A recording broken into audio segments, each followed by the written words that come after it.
It's nice to be in front of the home crowd.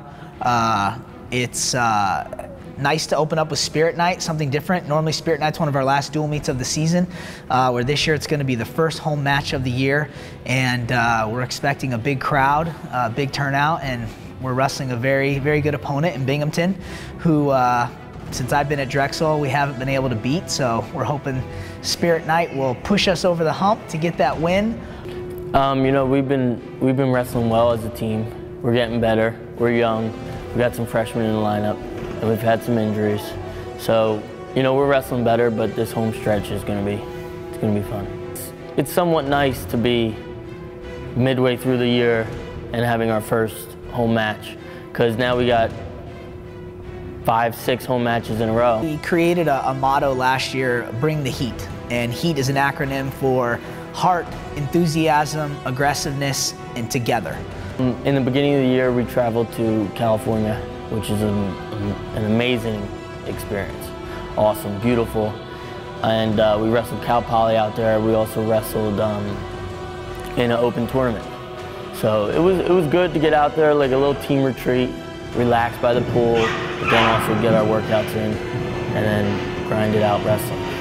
I like it because I think it gets the kids out and exposes them to different parts of the country, different styles of wrestling, different programs, just so that when we get out to the national tournament or get into some of these, you know, bigger matches, they're not surprised. They're not, you know, shocked by anything because they've seen everything. You know, beating Jason, he's tough, he's a national champ, but it was a win. It was just like every other win. Got to beat them all.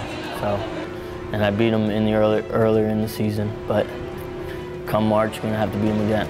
Yeah, I mean, that was probably the highlight for our team, both individually and as a team. You know, beating a ranked opponent, beating a Big Ten school, knocking off the #1 wrestler in the country. That's big for our program. You know, I'm nothing less than an All-American, but in order to be an All-American, I gotta train like an All-American. If I wanna be a qualifier like last year, I'm gonna train like a qualifier, but this year I feel something different. I'm calm, I'm cool, I'm excited. I'm ready to go out there, I'm confident, and I'm ready to do this thing. Well, obviously we're looking at our national qualifiers. You know, along with Matt, we had David Pierce and Kevin DeVoy, who qualified to the national championships last year. Kevin was conference champion, EIWA champion last year. You know, we're expecting them to replicate or better the performance they had at the end of the year. And then we've got a couple other guys that we think can step up. You know, Zach Fuentes at 125 has shown some glimpses of being a championship level wrestler.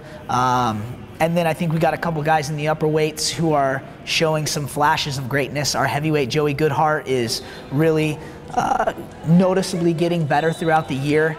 And, you know, I think he's going to be right in there at the end of the year. And, you know, in the middle weights is where we have a lot of youth and a lot of inexperience, and it's showing. And I think once those guys make up their minds what they want to do, and we're talking about, you know, 157 through 197, if those guys make their minds up that they want to be on the podium at the conference championship at the end of the year, they will be.